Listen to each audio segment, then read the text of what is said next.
Just what does it mean to come back here and be able to play or just as an opponent tonight? Yeah, AZ was good to me, but I'm way happier where I'm at now. It was good to see people. It was fun to play in front of some fans. But for me, I'm way happier in Indiana. The Indiana Fever's road trip just ended in complete disaster with a 95-60 blowout loss to Phoenix.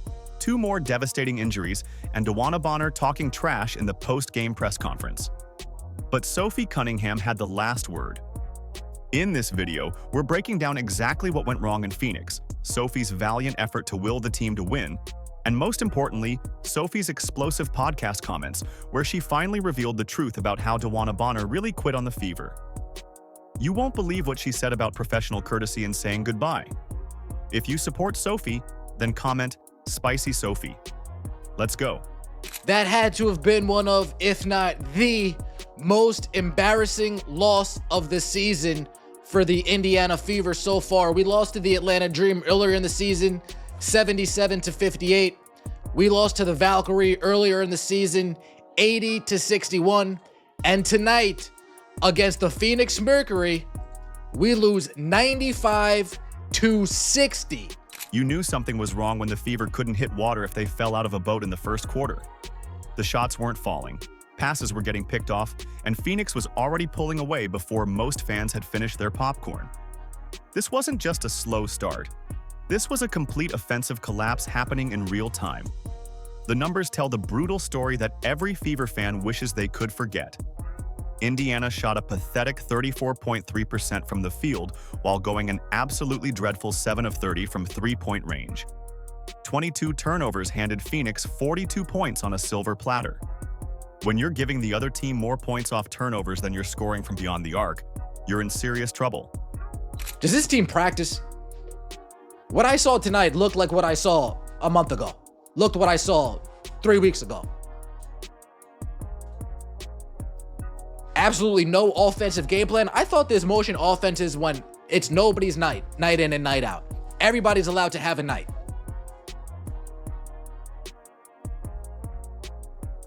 If Kelsey Mitchell doesn't play well, it needs miraculous efforts from the rest of the team to pick this up. Sophie Cunningham played great tonight. Kelsey Mitchell had a bad game. Bad game. Where's everybody else? But the real gut punch came when Sydney Colson went down with a non-contact knee injury that had everyone holding their breath. Then Aari McDonald started limping around with foot problems, and suddenly, the Fever's already thin rotation got even thinner. Watching 2 key players get hurt in a blowout loss felt like getting punched while you're already down. And Steph, obviously, Sid had that injury, and Aari left, I think, in the fourth quarter. Yes. Just what's the status of? Well, it's Sid's left knee, Aari's right foot, and we'll get some more evaluation when we get home tomorrow and see where we are. Phoenix controlled every single aspect of this basketball game. They out-rebounded Indiana 44-32 and made the Fever look completely lost on both ends of the court. Every possession felt like the Mercury were playing chess, while Indiana was still figuring out checkers. The defensive pressure from Phoenix created chaos that the Fever never recovered from. Sophie Cunningham making her return to Phoenix, and it seems as if nobody on our team other than Sophie Cunningham felt any type of emotional connection to this game. DeWanna Bonner just got done doing your team absolutely dirty. You guys escape with a victory when they come to Indiana, and you wipe your hands of it like it's all over and finished with. No, it goes both ways. You don't think we want to beat her on her home court? You don't think we want to get a W for Sophie Cunningham, making her return to the team that she spent her whole entire career with up until this point? Sophie Cunningham was literally the only Fever player who showed up ready to compete. She dropped 18 points on efficient shooting while watching her teammates struggle to find any kind of offensive rhythm. Sophie was fighting tooth and nail to keep this game from becoming even more embarrassing, but she couldn't do it alone against an entire team. Sably, top shot, wasn't square, and here comes Indiana. Cunningham, another 3. Oh my goodness, Sophie Cunningham! This game meant just as much to Sophie Cunningham as it did to the Indiana Fever when DeWanna Bonner made her return.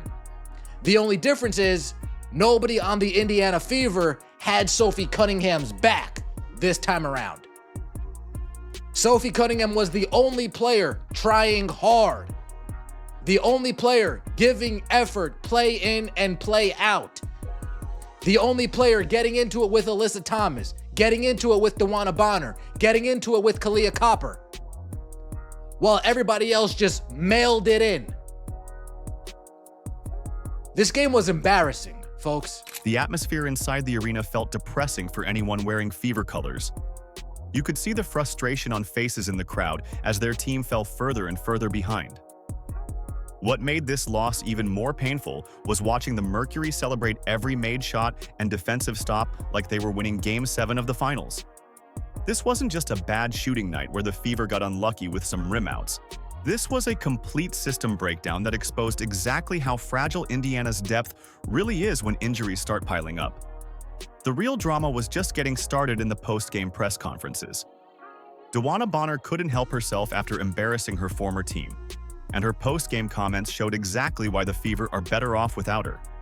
She dropped 23 points and made sure everyone in that arena knew about it, talking about finding her edge and how emotionally charged this return felt like she'd just conquered Mount Everest. Can you see that? DeWanna Bonner hit her first three-point shot in about 6 months and runs down the floor after losing her starting spot to Lexi Hull. Runs down the floor and calls Lexi Hull a bomb to her face. DeWanna Bonner is out here calling Lexi Hull a bomb to her face. But here's what really happened during those 40 minutes of basketball. Bonner got into multiple confrontations with Lexi Hull, staring her down after made baskets and getting chippy with Sophie Cunningham whenever they shared the court. She wasn't just playing basketball, she was putting on a show designed to embarrass her former teammates. You know, it was, yeah, I don't know, emotions are kind of high. Honestly, it's just been a journey to get back to just being happy playing basketball again. Yeah, I'm just, the joy, trying to find that for a minute.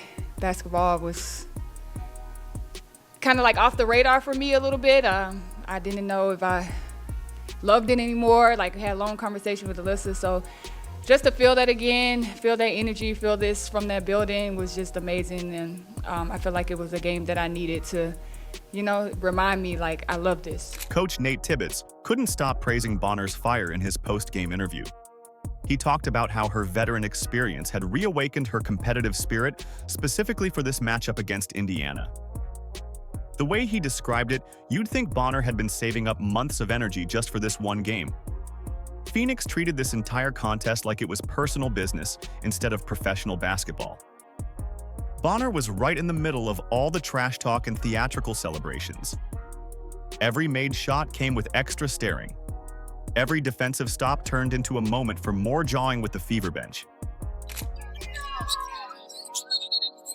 Look at Bonner. And Cunningham's kind of got that innocent who me grin going, and nobody's buying it.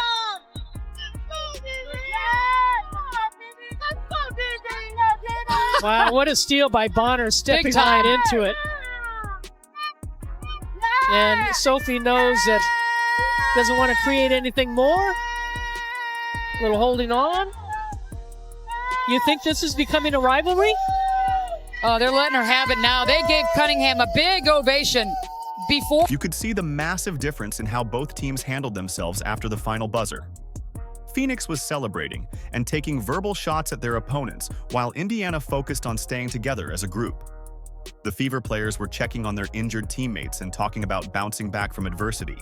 For sure. I mean, it sucks, right? You don't ever want to see anyone be injured on any team. I feel like there's been a lot of injuries this year in the W, harsh ones, I think. And, you know, it's just another one. And Sid is still the heartbeat of our team. She's going to be okay. Our team's going to be okay. And again, it's just another hurdle that we're going to have to get over. Bonner's performance felt less like legitimate basketball excellence and more like someone desperately trying to prove a point to people who had already moved on with their lives. She was putting extra mustard on every celebration while the Fever were worried about Sydney Colson's knee injury. The contrast was absolutely stark when you watched both locker room interviews. The Fever talked about unity and resilience through tough times, while Bonner and the Mercury were basically doing victory dances over beating an undermanned squad missing key players. Bonner's 23 points couldn't hide the fact that her post-game attitude reminded everyone exactly why she never fit with Indiana's team-first culture. But Sophie Cunningham was about to drop some truth bombs that would put this entire situation in perfect perspective. Did you see that when DB came back and played for us, that they got mad that our fan base was booing her? I don't believe in booing former players unless they left on like some F you type shit. Sophie Cunningham went on her podcast and finally told the truth about how DeWanna Bonner really quit on the Fever, and it's worse than anyone imagined. Sophie started by acknowledging that Bonner is a Hall of Fame caliber player who was genuinely unhappy during her time in Indiana. But then she dropped the bombshell that changed everything about how we should view Bonner's departure. I like DB because like DB was one of my vets when I was in Phoenix, and then we gathered here into Indiana, and like it was kind of a surprise that she was signed to Indiana anyway, and so we'll take her in a heartbeat. Like, she's a Hall of Famer, she's a hell of a basketball player, can score from anywhere on the court. According to Sophie, Bonner never even sent a simple text message to her teammates when she decided to leave the team mid-season. Think about that for a second. You spend months practicing together, traveling together, and building relationships with your teammates, and then you just disappear without saying goodbye. But she got to Indiana and she just like really wasn't happy. And like, I want people to be happy. So that's why I'm kind of like neutral on this one, which a lot of people are surprised about. She's towards the end of her career. So like, she deserves her flowers. She deserves to be happy. But I also think that if you're going to leave, like, you're going to have to expect getting booed. Like, was there explanation when it happened? No. Not even privately? Yeah, I mean, okay. That's tough. And, yeah, okay. Well, I did say what? Unless you leave on some fuck you type shit, and that's what that is, so. Yeah. Sophie made it clear that this wasn't about basketball disagreements or strategic differences. Sophie explained during her podcast that sending a basic goodbye message would have prevented all the awkwardness and drama that followed Bonner's departure from Indianapolis. Instead of professional courtesy, the team got radio silence from someone they thought was a veteran leader. The podcast revelation painted a picture of someone who just vanished without showing any respect for the relationships she'd supposedly built. Like, I'm still rooting for her. Like, I want her to end her career and be happy. But I also think that, like, it's okay to be professional about it. And, like, send a text to your teammates. Send a text and be like, hey, like, love you guys. Or you don't even have to say love you guys. Just like, hey, sorry this didn't work out. Good luck. Da-da-da-da. You know what I mean? Like, there's a way to handle that, I think. Sophie's comments about accountability and leadership hit completely different because she's been carrying this team's emotional load while Bonner was busy making excuses elsewhere. You can actually hear the frustration in Sophie's voice when she talks about what professional courtesy should look like in these situations. She wasn't being mean or petty. She was explaining basic respect between teammates. I doubt DeWanna Bonner had any idea that how dirty she did her teammates on her way out of Indiana would ever come out to light. But Sophie Cunningham said, hold my beer. I got a podcast. I got this platform. I'm going to speak my mind. I'm not going to toe the company line. I'm not going to protect narratives. I'm not going to follow agendas. I'm going to tell you how it all went down. And DeWanna Bonner disappeared like a ghost. This revelation completely reframed Bonner's Phoenix performance from some kind of redemption story into what it really was. A petty revenge game against teammates she couldn't even be bothered to text goodbye. Sophie's honesty exposed the real character difference between someone who fights through adversity with her team versus someone who disappears when things get difficult. While DeWanna Bonner was celebrating her revenge game, the real story was how Sophie Cunningham, Lexi Hull, and the Fever's core players showed what loyalty actually looks like. Sophie's 18-point performance in a blowout loss demonstrated the kind of heart and determination that separates championship teams from everyone else. She could have mailed it in when the game got out of hand, but instead, she kept fighting until the final buzzer. Rimming out. Cunningham picks up the board. Here she comes. Sophie steps into the three. Woo-hoo-hoo-hoo. Is loving being in Indianapolis. She loves this team. She's feeling it on these. Cunningham hesitates. Ball on the deck. Sweet dish inside for Timpson. The injuries to Sydney Colson and Arie McDonald could have been the perfect excuse for this team to completely fall apart and start pointing fingers. Instead, you watch them rally around each other during timeouts and check on their hurt teammates instead of sulking about the score. That's the difference between players who care about each other versus players who only care about their own stats. Lexi Hull, standing up to Bonner's stare down, showed exactly what kind of backbone this young Fever core possesses when facing adversity. She didn't back down from a veteran player trying to intimidate her in her own building. Hull matched Bonner's energy and showed that this team won't be pushed around by anyone, no matter how many years they've been in the league.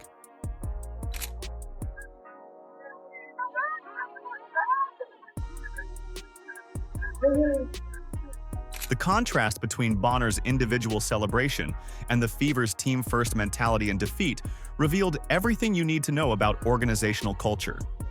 One side was focused on personal revenge, while the other was worried about injured teammates and staying together through tough times. That difference matters more than any single game result. Phoenix doing a nice job on the boards. We talked about that, leading by 10. Wow. 7-17. You look at all the stats that you love as Cunningham buries, Staying hot.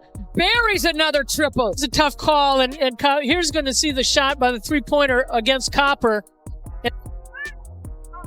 Sabley, top shot. Wasn't square, and here comes Indiana. Cunningham, another three. Oh my goodness, Sophie Cunningham! The fan base has completely embraced these current players because they represent something Bonner never did during her time in Indianapolis. These players show genuine commitment to the Fever's future instead of looking for the exit door when things get difficult. They're building something sustainable instead of just trying to prove individual points. Even without Caitlin Clark on the court, this core group has maintained the identity and values that make the Fever special to their supporters. They play with passion, they support each other, and they represent the city with pride every single night. The Phoenix loss hurt, but it also proved that the Fever's real foundation isn't built on players who quit when things get tough. With Caitlin Clark's return on the horizon, this adversity is about to become the fuel for something much bigger. The Phoenix disaster exposed the Fever's vulnerabilities, but it also revealed the character of their true leaders. With Caitlin Clark returning soon, this adversity is setting up perfectly for a 2025 championship run that nobody saw coming. Sophie Cunningham's honesty about Bonner's unprofessional exit just proved that sometimes the best thing that can happen to a team is losing the wrong players. The Fever's loyal core has been tested by injuries, losses, and drama, but they're still standing together while their former teammate celebrates beating an undermanned squad. That difference in character is going to matter when it counts most. If you support Sophie, then comment Spicy Sophie. Like, subscribe, and turn on all notifications so you never miss out. Click the video on the screen, and we will see you in the next one.